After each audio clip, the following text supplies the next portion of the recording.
Hello, আসসালামু আলাইকুম। সবাইকে স্বাগত জানাচ্ছি অ্যাপল মার্ট বিডি থেকে। অ্যাপল মার্ট বিডিতে সবসময় একটা কথা আমরা শুনে থাকি, অথেন্টিক অ্যাপল গ্যাজেট পেতে অ্যাপল মার্ট বিডিতে আসুন। সো অ্যাপল মার্ট বিডির যে স্বত্বাধিকারী আছে তার কাছে আমার প্রশ্ন, প্রত্যেকেই তো বলে যে আমাদের কাছে ডিভাইসগুলো অথেন্টিক, বা গ্রাম বাংলায় একটা কথা প্রচলিত আছে যে আমার গরুর দুধ খাঁটি। সো মানুষ বা কাস্টমার কিভাবে বুঝতে পারবে যে অ্যাকচুয়ালি আপনার প্রোডাক্ট অথেন্টিক? সো প্রশ্ন রনির কাছে। রনি, সবাই তো বলে থাকে যে আমার প্রোডাক্ট খাঁটি। সো আপনার প্রোডাক্ট যে আসলেই খাঁটি, কাস্টমার কিভাবে বুঝতে পারবে? আচ্ছা, আচ্ছা। ফার্স্ট অফ অল আমরা কিছু রুলস মেইনটেইন করে বিজনেস করি। এটা যেহেতু আমাদের বিজনেস এক্সপেরিয়েন্স ২০০৪ সাল থেকে ধানমন্ডিতে এবং অ্যাপেলের সাথে যাত্রা ২০১১ সাল থেকে। সো আমরা এক্সচেঞ্জের ব্যাপারটাতে খুবই খসড়াস। ফার্স্টলি আমাদের দক্ষ কারিগর যারা আরকি প্রোডাক্টগুলা চেক করে, প্রত্যেকটা ডিভাইসকে আমরা আগে চেক করি এটা রিফারবিশ কিনা না অরিজিনাল, নাম্বার 1। নাম্বার 2 হচ্ছে এটা রিপেয়ার্ড নাকি আনরিপেয়ার্ড। নাম্বার 3 হচ্ছে এটা কি চোরাই ফোন নাকি এটা লজিস্টিক কোনো ঝামেলা নাই। সো এই বিষয়গুলোকে আগে ফোকাস করে রাখি। রাখার পরে যারা আমাদের দক্ষ চেকাররা আছেন এরা প্রত্যেকে ডিভাইস চেক করতে, করতে হাইলি এক্সপেরিয়েন্সড। তো কোনোভাবে আমাদের কোনো ডিভাইসে বুস্ট করার কোনো ডিভাইস আমরা রাখি না, নাম্বার 1। নাম্বার 2, এক্সচেঞ্জের ক্ষেত্রে কোনো ধরনের রিপেয়ার ডিভাইসগুলো আমরা রাখি না। আর নাম্বার 3 হচ্ছে কোনো অবস্থাতেই কোনো ফোন যদি চোরাই হয় বা পেপারসের কোনো লেগিংস থাকে আমরা মোটেই রাখি না। সো আমাদের ডিভাইস পারচেজিং এর প্রসেসটা হচ্ছে এইটা। আর আফটার সেল যেটাকে বলে যে একটা প্রোডাক্ট নেওয়ার পরে আমরা মাঝে মধ্যে ক্লায়েন্টকে ফোন দিয়ে খোঁজ নেই যে তাদের প্রোডাক্ট ভালো মতো চলছে কিনা।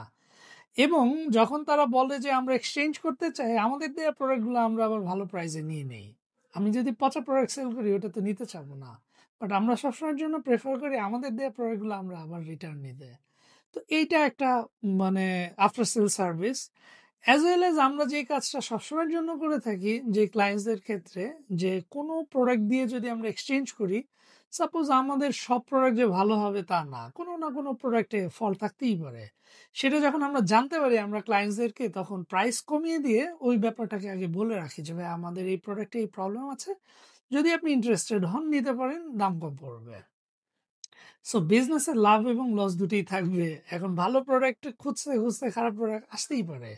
বাট সেটা আমরা মেনশন করে দিয়ে তারপরে ক্লায়েন্টকে বলি। যদি কারো ইন্টারেস্ট থাকে নিবে, কোনো সমস্যা নাই।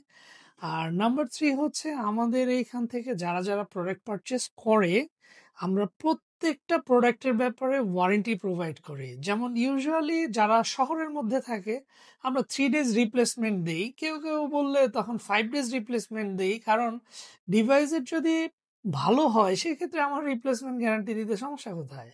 আর ১ বছর আমরা ফ্রি সার্ভিস ওয়ারেন্টি দেই। যেখানে কোনো পার্টস পত্র কোনো কিছু যদি ইন কেস লেগে থাকে সেক্ষেত্রে ক্লায়েন্ট ওই পার্টিকুলার ওই পার্টস এর বিলটাই পে করে। আর আমরা সার্ভিসের যে সার্ভিসিং বিল এটা আমরা বেয়ার করি। তো ওভারঅল যারা আমাদের ক্লায়েন্ট বেসিক্যালি তারাই আমাদের এড করে। আমরা আলাদা করে এড করি না। যখন এরা হ্যাপি থাকে এরাই আরেকজনকে রেফারেন্স দিয়ে দেয় যে না they are original and the product is authentic. আর আমরা আসলে আদৌ কতটা অথেন্টিক আপনারা আসবেন, আসার পরে বুঝতে পারবেন। সেখানে গ্যাজেট হোক, ইদার ফোন হোক, whatever. So this is the way আমরা যেভাবে নিজেদেরকে অথেন্টিক দাবি করি। এখন বাকিটা আপনারা চেক করলেই বুঝতে পারবেন। Thank you. Okay, thank you very much. আশা করি যারা কাস্টমার আছেন তারা আপনার এই কথা থেকে বা আপনার এই এক্সপ্লেনেশন থেকে ক্লিয়ার হতে পেরেছে কেন অ্যাপল মার্ট বিডি বলে থাকে অথেন্টিক ডিভাইসের ব্যাপারে। Exactly. So thank you very much. গুরুত্বপূর্ণ আরো তথ্যের জন্য সাথে থাকবেন। ধন্যবাদ। ওয়েলকাম।